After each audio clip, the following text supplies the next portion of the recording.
Now, a little caveat here. This is not about everything happens for a reason. I actually don't believe that. I suppose, given my direction in life that is very spiritually based, that one would believe that that would be true of me, but it's not. I don't believe that everything happens for a reason. Sometimes shit just happens and there's no meaning behind it. You didn't create this. This is not manifestation. And the idea that everything happens for a reason puts a blame on you when something's happening. And I just do not believe that's the case. We can learn from every situation, of course, if we're willing. The first question I ask is, what can I learn from this? What is helping me here?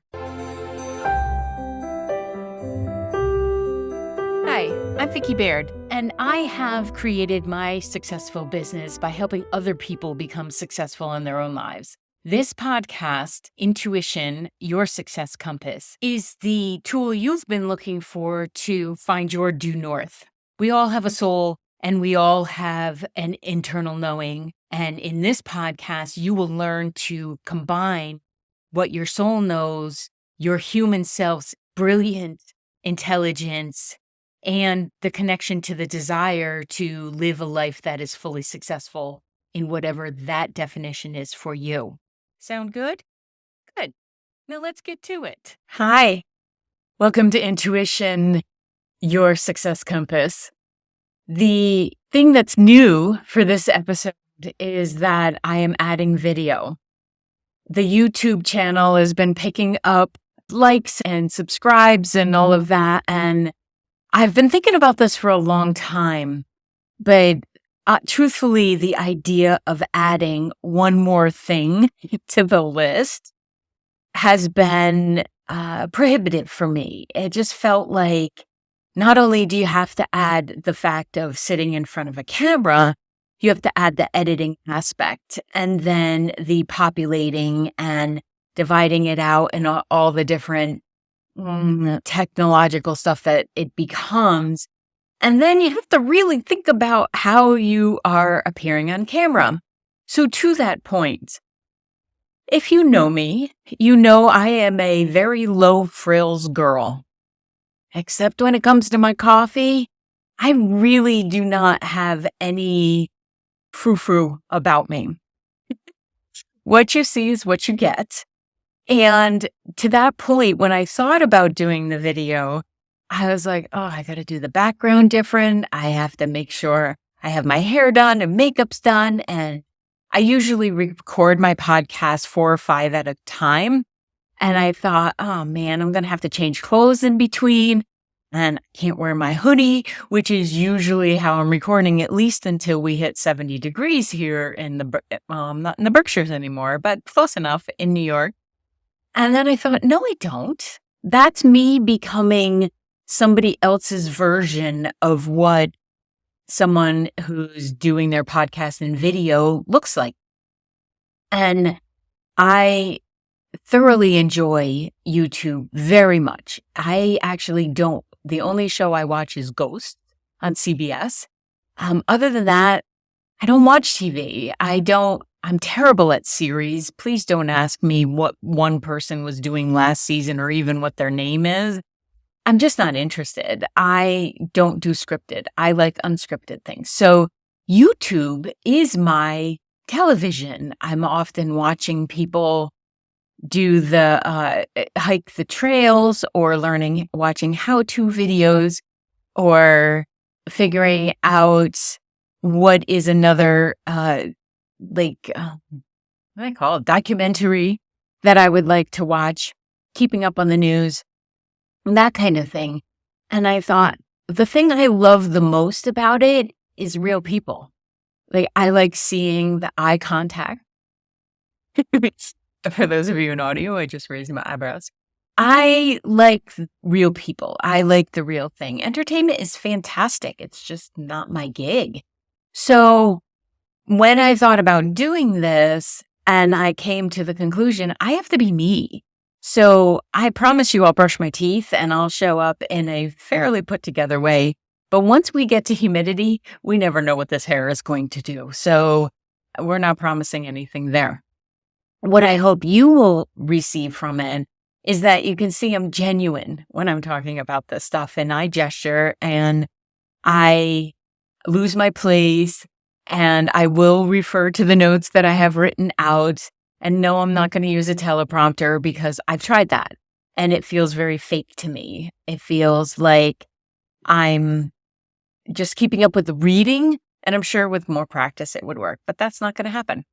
So this episode is actually pretty timely to be doing this. This will be, I think, the 219th, if I've counted correctly. It's a good time to make a change, but I also decided that this episode would be about coping. So, this is a class I actually taught during Wisdom Wednesday, which is the last Wednesday of the month. It's $8. It's a coaching group. You get a tool every month for navigating this life, developing your intuition, and you get to come together with a very like-minded, kind, humorous group. It's become a support hub for people, and along with that, you can access a private group within the app for my website where you can talk back and forth, discuss what's going on. So I did this topic a few months ago on coping because of the stress that I felt like everybody was dealing with, and that they were having a hard time just navigating. And one of the things I like to do is to take a topic. It's only an hour long. So we take a topic, I talk for a few minutes, and then I ask you to answer some questions, to do some self-reflection, and then give some pointers on how you can use this in your life. So in between the Wisdom Wednesday classes, you have time to work on it. And then each month, there's a little bit more that goes into your toolbox. And the purpose of this, when I started it back in 2019, was to create this community, to create this group of people who could come together and say, I don't know what I'm doing. And there's no judgment. We learn about intuition, and because everything that we do in our physical life leads to the developing of intuition. So sometimes the topic may be about learning about pendulums, or it may be about listening to yourself. Most of the time, it's coaching, and it's put together in a way that is interactive, so that if one person asks a question, I really believe other people were probably asking of themselves that question, and it can be very helpful. So there's my blurb about Wisdom Wednesday that I didn't plan to do. However, let's get rolling. Okay, so coping. Coping to me means the skills that you develop to minimize stress, to actually deal with stress, but to also tolerate being human and learn to embrace being human and have fun with it. So in coping, there are different ways that we have, I think, built into us because of the magical wiring of being human. And I'm going to talk about 3 of them and then give some suggestions about how you might increase that, right? How you may increase your coping capabilities. And coping to me is not about putting a fancy spin on it and sugarcoating and being fake about it. We're not saying that you simply, I'm coping with this because I have to cope with it. No, it's learning how to feel centered and believe in yourself and to navigate all of the different aspects and circumstances that may come up in life. And when my late husband was passing, one of the doctors said that they couldn't tell if I had amazing coping skills or if I was in denial. And I admittedly was in both. Not the denial of the fact that he was passing. That was very clear to me years before he did. But I was in denial of how much work and how hard that was going to be afterwards. But you can't really know that until you get there. But my perspective, once I learned that my previous coping skills were just to shut down and power through, were not healthy, were not helpful, I had decided years ago that I wanted healthy ones. I don't want to lie that something is tough, but I also don't want to become a victim of it. And I don't want to become someone who becomes hard about life. I want to really enjoy life.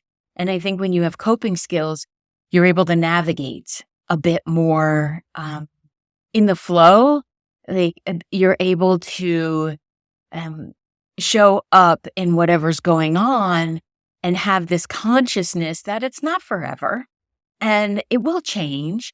And that the more that you trust yourself, the more you will be able to believe that this is not long term.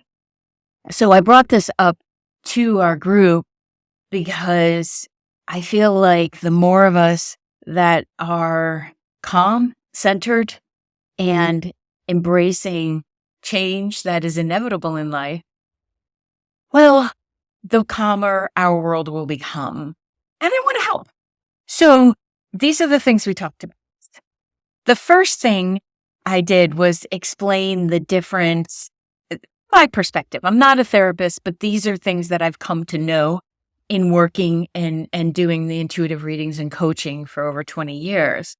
So breaking them up into 3 sections, because this also helps me to figure out when I'm working with someone, what area could use a little bit of zhuzhing up?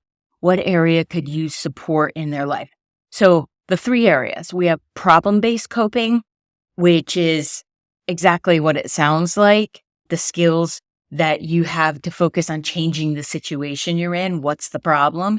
And how can we shift it? How can we change it? So that's a problem-based coping skill.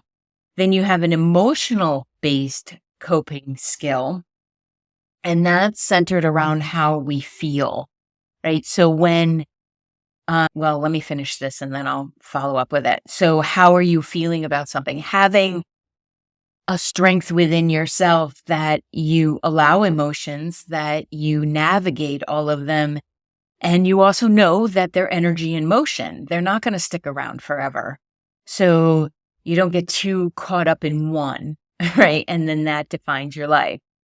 And then the third one are meaning-based, or the powerful. It feels like powerful to me, coping skill. And this one is where we apply a little bit of the other 2, I feel.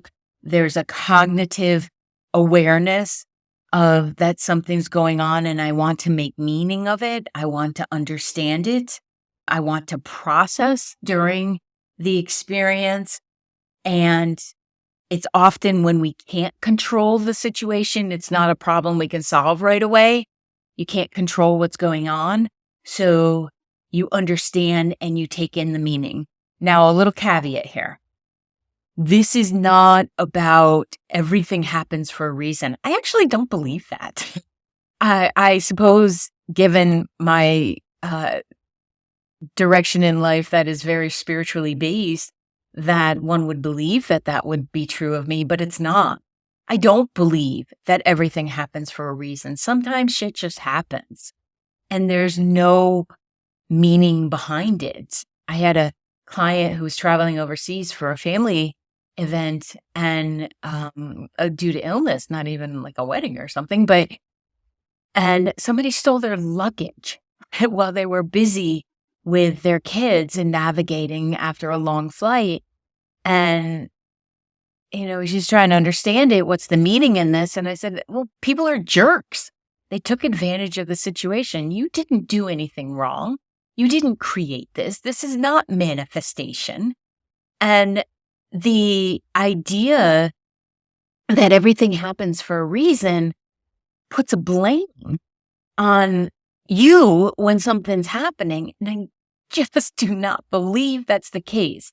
We can learn from every situation, of course, if we're willing. And when you have meaning focused or based coping style or skills, you will often go there. The first question I ask is, what can I learn from this?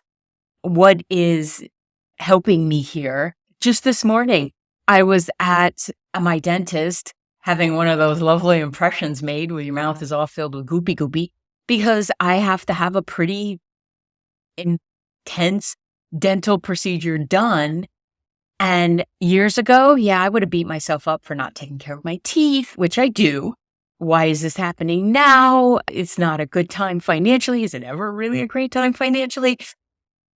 And I had a little bit of when I got how much it's going to cost, more than I owe on my 2018 vehicle. But then I thought, no, this is not what I do. This is not how I respond to situations. That wiring is still in there, so I'll do some work around that. But this is not how I have to cope with this. What I have to do is get the information. I have to figure out my own finances. I have to remember that this is a long process. It's going to take about 7 to 8 months to do this. So it's not like I have to pay it tomorrow. And if I did, I would figure it out. But my problem-based skills came up right away and saying, no, this is not how I do this. I face things and I understand that I have time. This is not an emergency. I have time to consider this. There's a couple different ways we can go, and I will look at all of those. But I don't need to be emotional about it. I ask myself, well, why are you ramping up like this? In my defense, I had not had coffee yet. It was a really early appointment. It always helps my thinking process. But I thought, not what's the meaning of having to do all of this. I didn't do anything wrong. My structure in my mouth genetically is I didn't lose some of my baby teeth. Some of them stuck around until my 40s. And that means I don't have the bone structure to support the, dental work I have in there right now. So I have to have implants. I'm grateful for the process. I'm grateful they exist, because this gal, except for the space in my front teeth, is not walking around with big holes in her mouth. Not happening. I talk way too much. So anyway, in this process of asking myself and observing myself, observing first, then asking, is this how you want to handle the situation? Do you want to bring stress to it? And I was like, no, I do not. And the same was true when Howard was passing. I wanted to feel my way through that. I wanted to be so present for him, because you don't get a redo on that. And I wanted him to be the priority. And while, yes, I was grieving and having my meltdowns and not,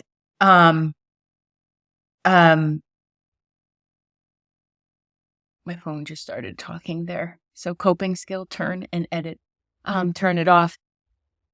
Why does it do that if I'm on Do Not Disturb? So while I was doing that, going through that process, and my commitment to him was to be very present, I admittedly did not have the emotional coping skills, and that's part of shutting down. And I never want to do that in my life again. I want to be present for what's going on, and I want to experience it. So that's part of being meaning focused, being able to look at it and see, can I understand what's in here? Now, if there was a pattern to this, where I was in a relationship that I was experiencing the same things over and over again, I would want to look for the meaning in that.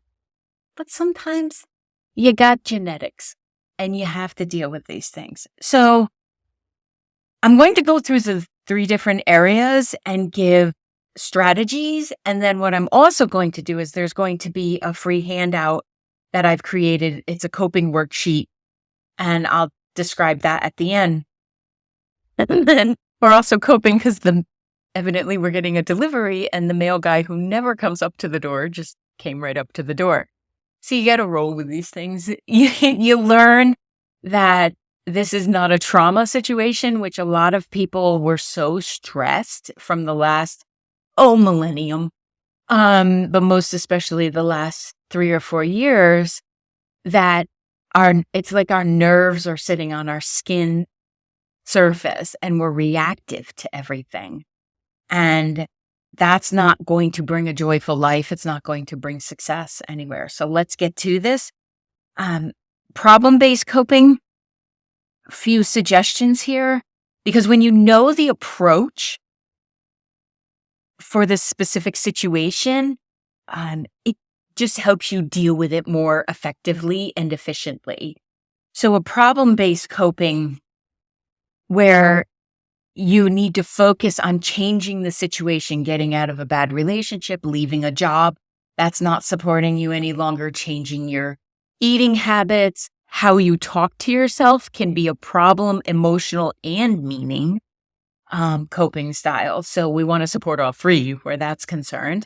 So a problem-based coping situation where we're trying to literally change the situation, you're going to ask for support. You're going to phone a friend. You're going to ask a professional. You're going to create a to-do list because remember, we always celebrate everything we get to do as humans.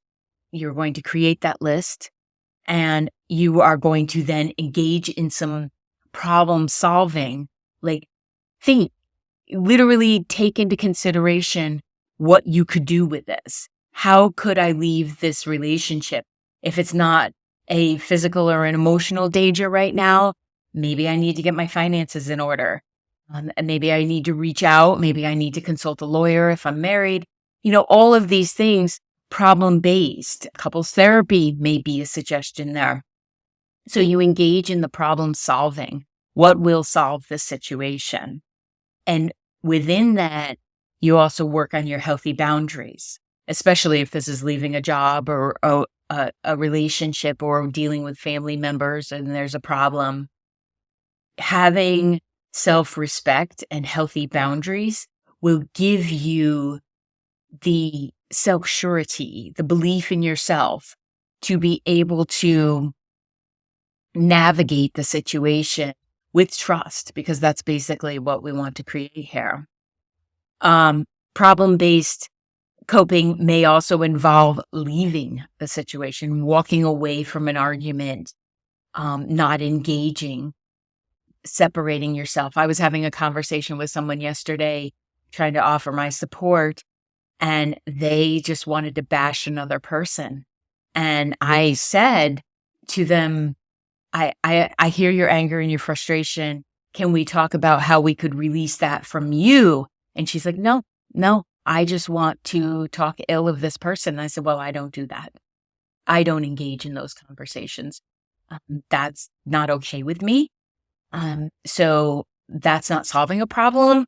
That's kibitzing, and that's gossip. And it's just not a frequency that I'm going to participate in.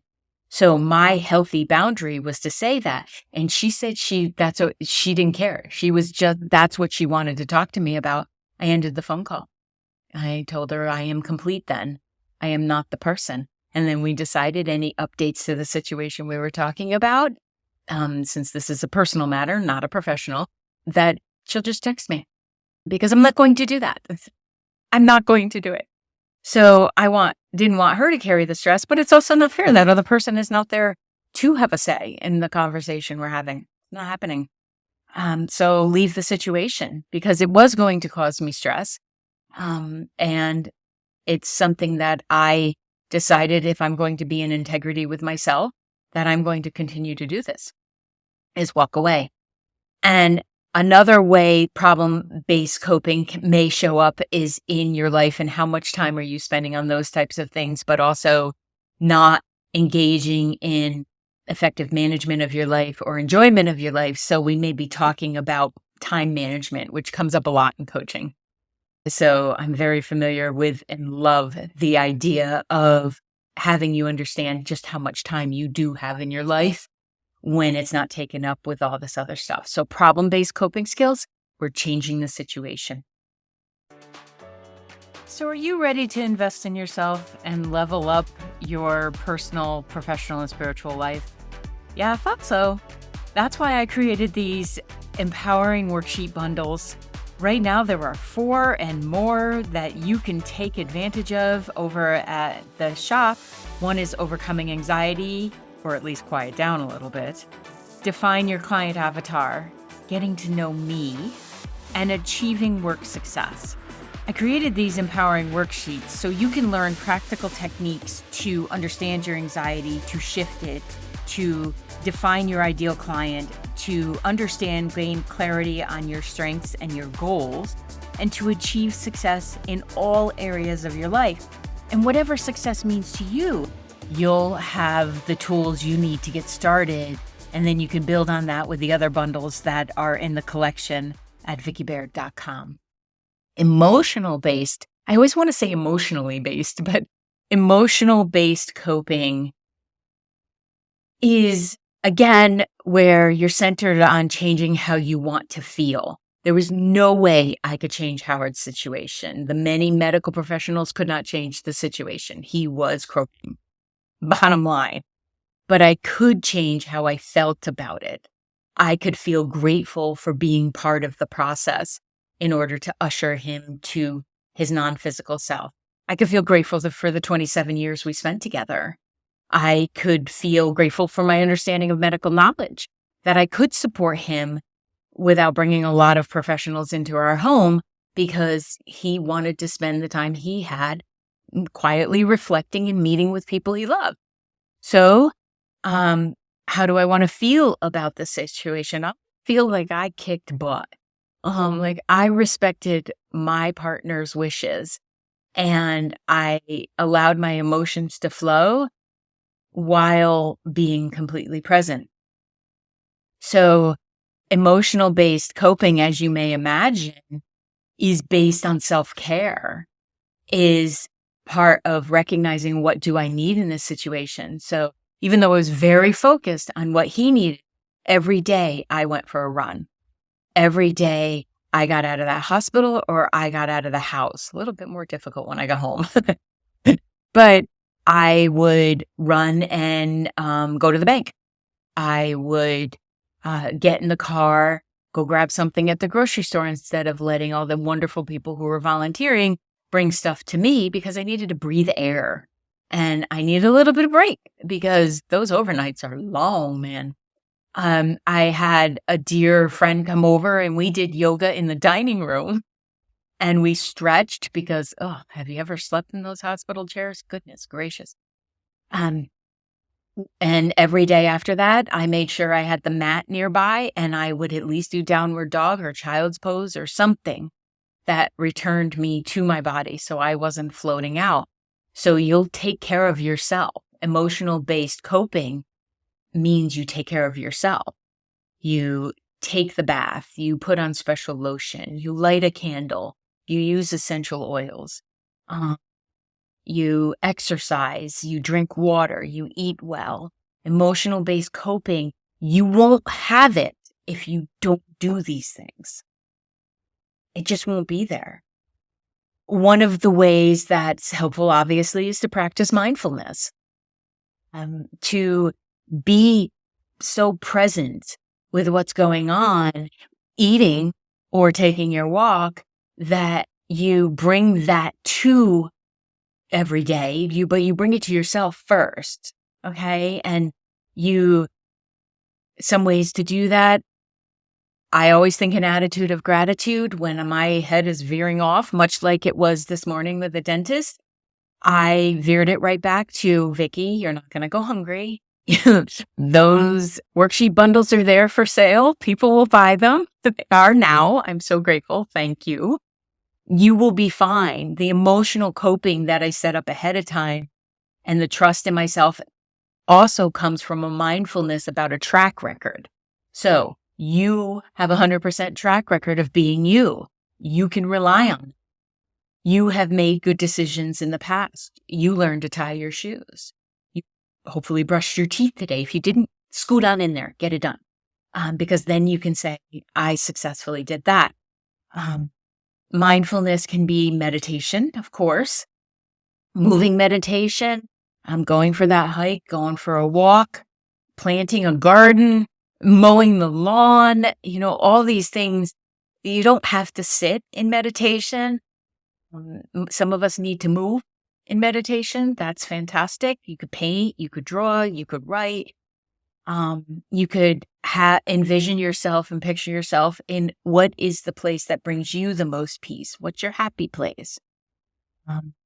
And you could listen to a guided meditation. You could take a class. One of the things I love to do when my head is really overwhelmed is follow a fitness class, because I'm getting my body moving, but I don't have to make a decision. I do not have to think about what am I picking up, putting down, how many reps am I doing, what's my goal here, what's my form. I only have to think about what is this person telling me to do and what's my form. Still have to pay attention to your form. Sometimes focusing on a task can be emotional coping. And I want to emphasize, easy for me to say, emphasize that we're talking about supportive coping skills here. So focusing on a task is not avoidance. If you're doing it with the intention of, my brain needs to clear, I think of it like defragging a computer, where you're just letting the information fall off and you're letting the old files just go. For me, it's usually cleaning. I find great joy in looking around and knowing that everything's taken care of. And I have vacuumed. This weekend, it's just a lot happening, and I knew I needed to ground. So I decided to mop the floors. I hate mopping the floors. Anybody out there have a ton of laundry? I will do your laundry in a heartbeat. I do not like mopping. And I decided, in an emotional coping skill way, okay, Vicki, you don't like it, but you love the outcome. So what can I do to do that? And I use this floor cleaner that I love, and it smells so good. It's plant-based, and it does a really freaking good job. And if I could remember the name of it right now, I would say it, but I'll look it up and put a link in the show notes. Not sponsored or anything, just love this stuff. Something bright. Anywho, cleaning the house, cleaning out your car. I'm looking at your to-do list and checking things off. Prepping for spring, getting the gardens ready. Meal prepping for the week. I also did that this weekend to get us a few meals for those nights that are kind of late and busy. Focus on a task. Read a book. Find yourself a good book that you're really enjoying. And fiction, nonfiction, biography, autobiography, picture book. I don't care what it is. Magazine. Read it, but do it consciously. And then finally, relaxation strategies. What works for you? Breathing exercises. It's portable. You have it wherever you go. Squeeze all of your muscles and then let them go. Squeeze a stress ball. Aromatherapy again. I love my oils. I always have some very close by so that I can use them in times when I'm feeling a little stress and I need a little bit of help there. Relaxation app. There's so many of them out there. Writing, capturing in a journal, any creative endeavor. Playing with your pet, petting your cat, anything that can get that. Singing, dancing, relaxation. Just get that relaxation going there. Because whether you are in problem solving, whether you are in the emotional coping skills, or are you moving into meaning focused coping style, skill, having these things at the ready will always help you. So when we're asking for meaning and you're trying to understand the meaning of something, the strategy that's best used when you can't control a situation. And to circle back, not use it as a spiritual bypass. Because a spiritual bypass is everything happens for a reason. God must have wanted me to suffer like this. No, he didn't. No, she didn't. No, they didn't. No. Stop judging and being hard on yourself for that. Things happen. Flat tires happen. Dental procedures happen. Kids fall and get hurt. Someone else is late to the coffee date that you set up. Traffic happens. World events happen.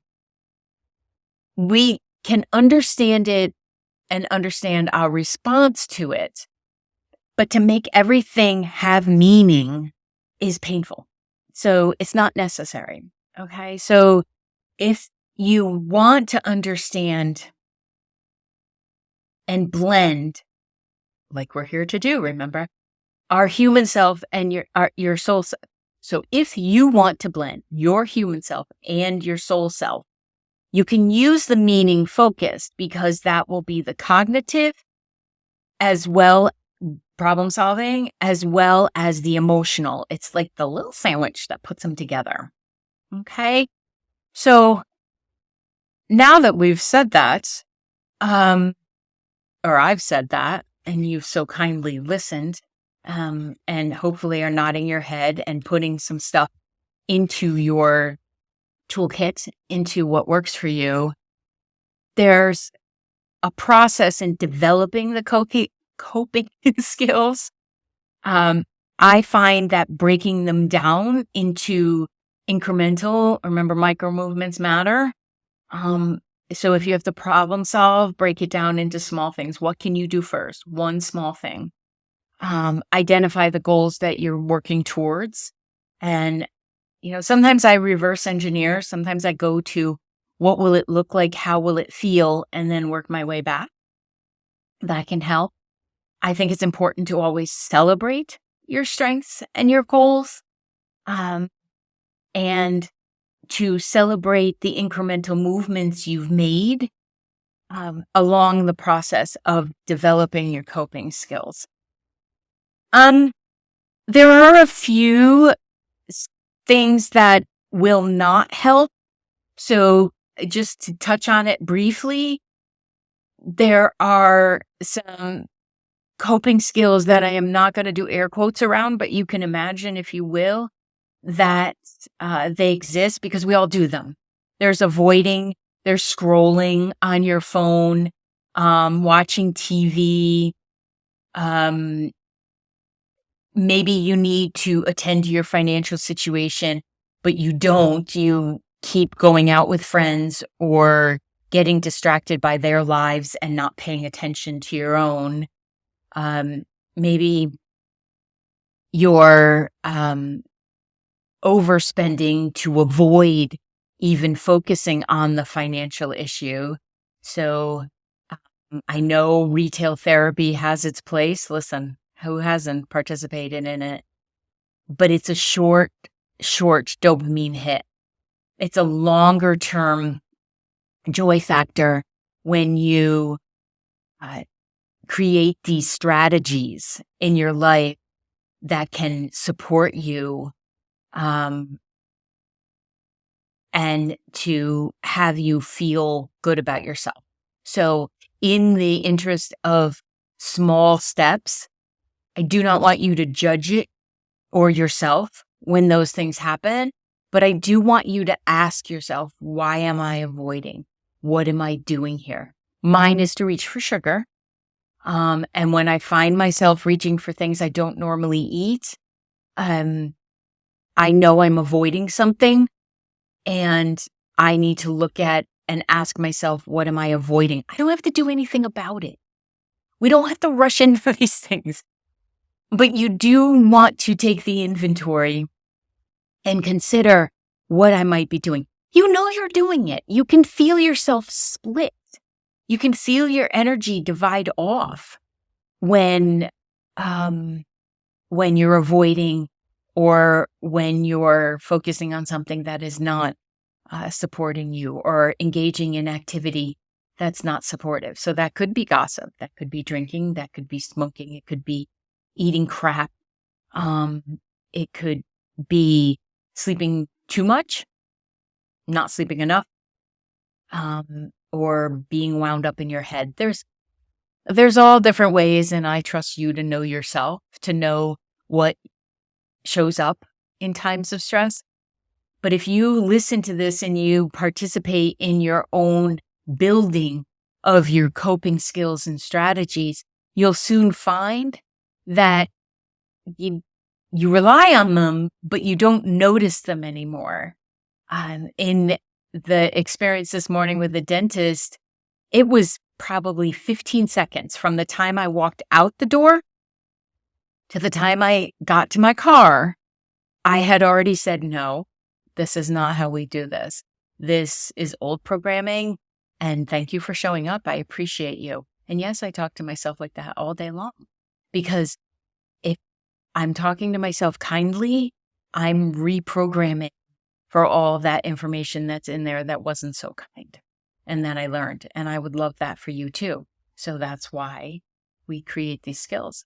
That's why you take the time to do it. There are no magic wands. So just like the reality of the situation, I'm going to show up to you with fuzzy hair and my various hoodies you get to experience. There's no magic wand. Let's take the fluff out of this stuff and recognize that there's a great deal of joy in creating these skills and having them on board so that they're not so focused. Okay? And they don't draw you away from the joy of life. So thank you very much. And I have said, it's just occurring to me, I have said all along from episode 1, I will see you in the next episode.